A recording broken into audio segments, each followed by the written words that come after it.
வணக்கம். இன்றைக்கி நம்ம பார்க்க போகிற வீடியோ கறி தோசை. பார்க்கும்போதே சாப்பிட்ணும் போல் இருக்கும். இந்த மாதிரி கறி தோசை நம்ம எப்படி சுட்டு சாப்பிட்றதுன்றதை பார்த்துடலாம். அதுக்கு முதல்ல ஒரு கடாயை அடுப்பில் வச்சு நல்லா 3 ஸ்பூன் அளவுக்கு எண்ணெய் சேர்த்துக்கோங்க. எண்ணெய் சூடானமே 1 ஸ்பூன் சோம்பு சேர்த்துக்கலாம். சோம்பு நல்லா பொரிஞ்சு வந்தோன்னே ஒரு பெரிய வெங்காயத்தை நீல வாக்கில் கட் பண்ணி வச்சுருக்கேன்.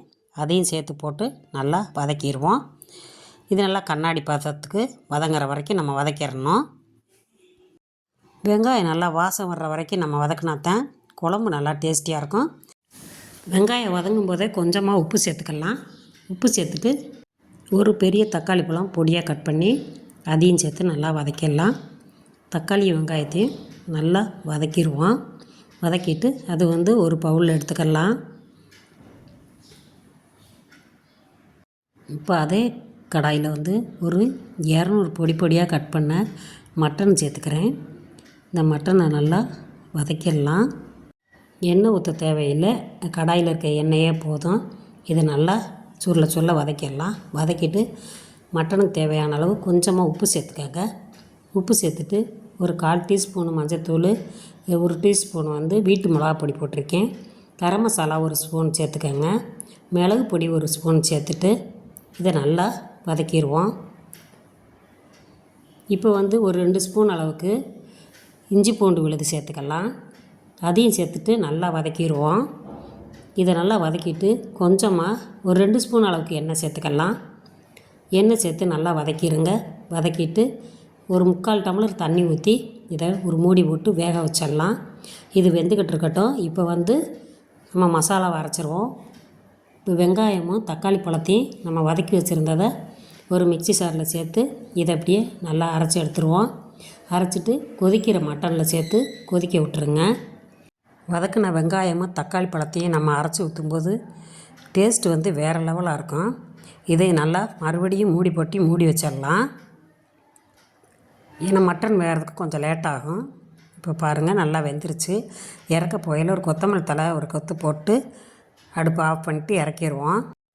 தோசை டவாவை அடுப்பில் வச்சுட்டு ஒரு 2 கரண்டி மாவு எடுத்து ஊற்றி தோசையை ஊற்றி எடுத்துடலாம். இதில் நான் கொஞ்சம் நல்லெண்ணெய் சேர்த்துருக்குறேன். நல்லெண்ணெய் சேர்க்கும்போது நல்லா வாசமாக இருக்கும். இப்போ மட்டன் கிரேவியை தோசையில் போட்டுடலாம். உங்களுக்கு எந்த அளவுக்கு தேவைப்படுமோ அந்த அளவுக்கு போட்டுக்கோங்க. நான் தோசை முழுக்க ஃபுல்லாகவே எடுத்து போட்டிருக்கேன். இப்போ இதிலே ஒரு கைப்பிடி அளவு கொத்தமல்லி தழை நல்லா பொடியாக கட் பண்ணி அதையும் போட்டுட்டு கொஞ்சமாக நல்லெண்ணெய் சேர்த்து ஒரு மூடி போட்டு மூடி வச்சுருங்க.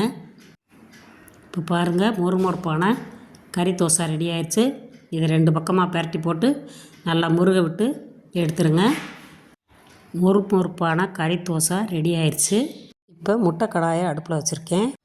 எல்லா குழியிலையும் கொஞ்சம் கொஞ்சமாக எண்ணெய் சேர்த்து வச்சுட்டு எண்ணெய் காஞ்சோடனே இப்போ ஒவ்வொரு குழியிலையும் மாவை ஊற்றிடுவோம். இந்த மாதிரி ஊற்றிட்டு நம்ம மட்டன் கிரேவியும் அதில் கொஞ்சம் கொஞ்சமாக ஊற்றிடுவோம். இந்த மாதிரி ஊற்றி கொடுத்தீங்கன்னா பார்க்குறதுக்கும் நல்லாயிருக்கும். பிள்ளைய சாப்பிடும்போது இதே மாதிரியே எங்களுக்கு ஊற்றி கொடுங்கன்னு தான் சொல்லுவாங்க. இது மேலே கொத்தமல்லி தழை ஒவ்வொரு இதுலேயும் கொஞ்சம் கொஞ்சமாக வச்சிடலாம். வச்சுட்டு இதை ஒரு மூடி போட்டு மூடிடுவோம். இப்போ நல்லா வெந்துருச்சு. இப்போ ஒவ்வொன்றையும் நல்லா பரட்டி விட்டு எடுத்துடலாம். பார்க்கும்போதே இது நல்லா பண்ணு மாதிரி இருக்குது பாருங்கள். இது மேலாப்பில் கொஞ்சம் எண்ணெய் தடவி விட்டுக்கோங்க. உங்கள் நெய் தடவுனாலும் தடவிக்கங்க. டேஸ்ட் நல்லா சூப்பராக இருக்கும். இப்போ தோசையும் ரெடி ஆயிடுச்சு. நல்லா பண்ணு மாதிரி இருக்கிற தோசையும் ரெடி ஆயிடுச்சு. இது பார்த்திங்கன்னா மட்டன் பப்ஸ் மாதிரியே இருக்குது பாருங்கள். இப்படி நீங்கள் செஞ்சு கொடுக்கும்போது குழந்தைகளுக்கு ரொம்ப இஷ்டப்பட்டு சாப்பிடுவாங்க.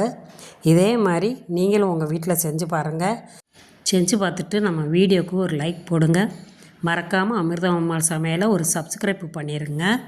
இந்த வீடியோ உங்களுக்கு பிடிச்சிருந்துச்சுன்னா உங்கள் ஃப்ரெண்ட்ஸுகளுக்கெல்லாம் ஷேர் பண்ணி விடுங்க.